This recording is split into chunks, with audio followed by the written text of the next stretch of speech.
अपने देश में ऐसा कोई नहीं होगा जो भगत सिंह, राजगुरु और सुखदेव को ना जानता हो। इनसे पहले हमारे देश में बहुत से क्रांतिकारी हुए जिन्होंने हमें आज़ादी की राह पर चलना सिखाया। लेकिन उनमें से ज्यादातर अपने अपने तरीके से चलते हैं। ऐसे बहुत ही कम मौके हुए जिनमें कुछ क्रांतिकारी साथ हुए। भगत सिंह ने हमें एकता का महत्व समझाया और आज़ादी की राह पर सबको एकजुट होकर दौड़ना भी सिखाया। ब्रिटिश सरकार ने भगत सिंह, राजगुरु और सुखदेव तीनों क्रांतिकारियों को 23 मार्च 1931 को फांसी दी थी। इन शहीदों की फांसी पर बहुत से लोगों का मानना है कि महात्मा गांधी जी इनकी फांसी रुकवा सकते थे। उन्होंने इस बारे में ब्रिटिश सरकार से बात भी की थी। तो अगर महात्मा गांधी जी इनकी फांसी रुकवा सकते थे तो उन्होंने क्यों नहीं रुकवाए, और अगर फांसी रुकवाना चाहते थे तो क्यों नहीं रुकवा सके? उनकी मानसिकता, उद्देश्य और विवशता उस समय क्या रही होगी? इन्हीं सवालों के जवाब आज हम जानने की कोशिश करेंगे। भगत सिंह भारतीय स्वतंत्रता संग्राम के इतिहास में एक महत्वपूर्ण और सम्मानित स्थान रखते हैं। उनका नाम सुनते ही हर भारतीय के दिल में गर्व और सम्मान की भावना जाग उठती है। भगत सिंह का जीवन और उनके विचार न केवल स्वतंत्रता संग्राम के दौर में, बल्कि आज भी युवाओं को प्रेरित करते हैं। उनकी लोकप्रियता का मुख्य कारण उनकी निडरता, विचारधारा और देशभक्ति थी। भगत सिंह ने अपने जीवन में जो रास्ता चुना, वह बेहद कठिन और चुनौतीपूर्ण था। उन्होंने अपने देश की आज़ादी के लिए हिंसा का मार्ग अपनाया, लेकिन वह हिंसा केवल उन लोगों के खिलाफ थी जो निर्दोषों पर अत्याचार करते थे। उनके साहस और निडरता ने उन्हें भारतीय युवाओं का आदर्श बना दिया। वे युवाओं के लिए एक ऐसे नायक थे जिन्होंने अपने जीवन को एक महान उद्देश्य के लिए समर्पित कर दिया। उनका बलिदान और विचारधारा आज भी युवाओं को सामाजिक और राजनीतिक संघर्षों में खड़े होने के लिए प्रेरित करते हैं।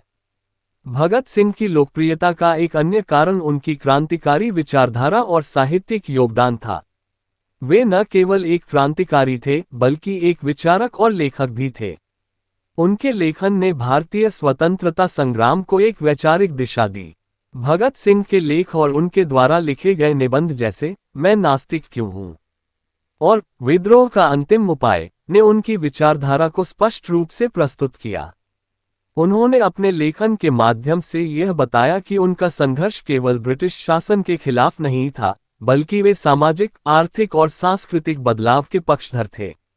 भगत सिंह, राजगुरु और सुखदेव को फांसी की सजा सुनाए जाने के बाद उनकी लोकप्रियता और बढ़ गई। उनके बलिदान को पूरे देश ने सम्मान दिया और उन्हें शहीद-ए-आजम के रूप में मान्यता मिली। भगत सिंह के इस बलिदान ने उन्हें एक ऐसा प्रतीक बना दिया जिसे भारतीय स्वतंत्रता संग्राम का हर समर्थक नमन करता है। उनकी फांसी के बाद उनकी लोकप्रियता ने एक नया आयाम लिया, जहां वे भारतीय स्वतंत्रता संग्राम के इतिहास में अमर हो गए। भगत सिंह की लोकप्रियता का एक अन्य कारण ये भी था कि उन्होंने आम जनता के मन में एक गहरी छाप छोड़ी थी। जब उन्हें और उनके साथियों को फांसी दी गई, तो पूरे देश में आक्रोश फैल गया। लोग सड़कों पर उतर आए, उन्होंने विरोध प्रदर्शन किए और भगत सिंह के बलिदान को नमन किया। इस घटना ने उन्हें न केवल एक क्रांतिकारी नायक के रूप में, बल्कि एक राष्ट्रीय प्रतीक के रूप में स्थापित कर दिया। गांधी जी की नैतिक दुविधा। महात्मा गांधी भारतीय स्वतंत्रता संग्राम के एक प्रमुख नेता थे, जिनका विश्वास अहिंसा और सत्याग्रह पर था। वे हमेशा से ही हिंसा के खिलाफ थे और मानते थे कि स्वतंत्रता के लिए संघर्ष करते हुए भी हमें नैतिकता का पालन करना चाहिए। गांधी जी की नैतिक दुविधा का मुख्य कारण ये था कि एक ओर वे अपने अहिंसावादी सिद्धांतों पर अडिग थे, जबकि दूसरी ओर भगत सिंह जैसे क्रांतिकारियों की लोकप्रियता और उनके बलिदान ने उन्हें एक कठिन स्थिति में डाल दिया था। अहिंसा के प्रति प्रतिबद्धता। गांधी जी का सबसे बड़ा संघर्ष अहिंसा के प्रति उनकी प्रतिबद्धता थी।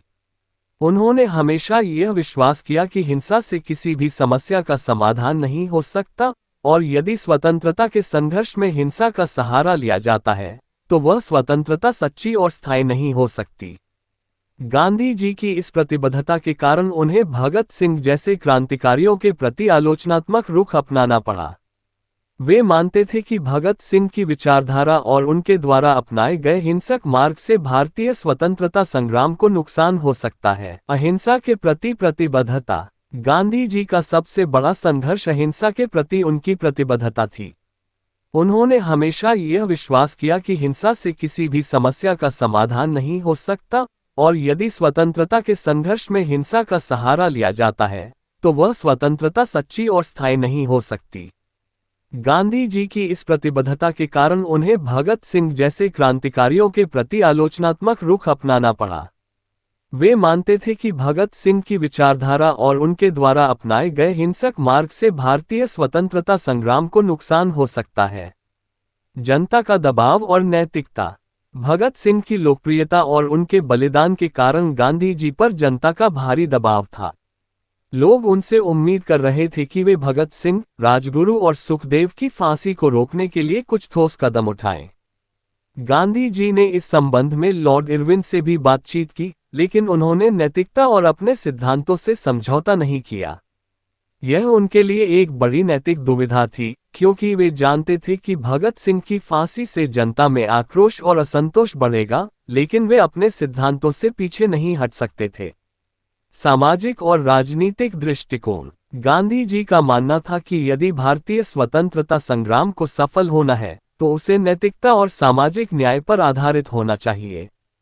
वे ये भी मानते थे कि क्रांतिकारियों की हिंसक गतिविधियों से ब्रिटिश सरकार के खिलाफ लड़ाई कमजोर हो सकती है, क्योंकि इससे जनता में हिंसा की भावना को बढ़ावा मिल सकता है।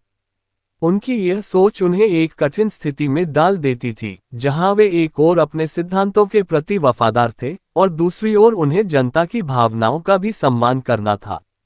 गांधी-इरविन समझौता। गांधी जी की नैतिक दुविधा का एक महत्वपूर्ण पहलू गांधी-इरविन समझौते के समय देखा गया।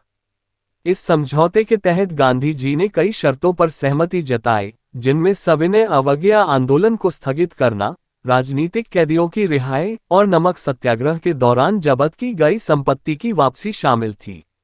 हालांकि भगत सिंह, राजगुरु और सुखदेव की सजा को माफ करने की गांधी जी की अपील को ब्रिटिश सरकार ने अस्वीकार कर दिया। गांधी जी के लिए यह एक कठिन समय था। उन्होंने अपनी ओर से पूरी कोशिश की कि इन क्रांतिकारियों की सजा को माफ कर दिया जाए, लेकिन जब उनकी अपील अस्वीकार हो गई, तो उन्हें अपने नैतिक सिद्धांतों के साथ खड़ा रहना पड़ा। इस स्थिति ने उन्हें भारतीय जनता के एक बड़े हिस्से की आलोचना का सामना करना पड़ा, लेकिन गांधी जी अपने सिद्धांतों के प्रति अडिग रहे। गांधी जी की दुविधा का निष्कर्ष। गांधी जी की नैतिक दुविधा ये थी कि वे एक ओर अपने अहिंसावादी सिद्धांतों के प्रति वफादार थे, जबकि दूसरी ओर वे भारतीय जनता की भावनाओं का सम्मान करने की भी कोशिश कर रहे थे।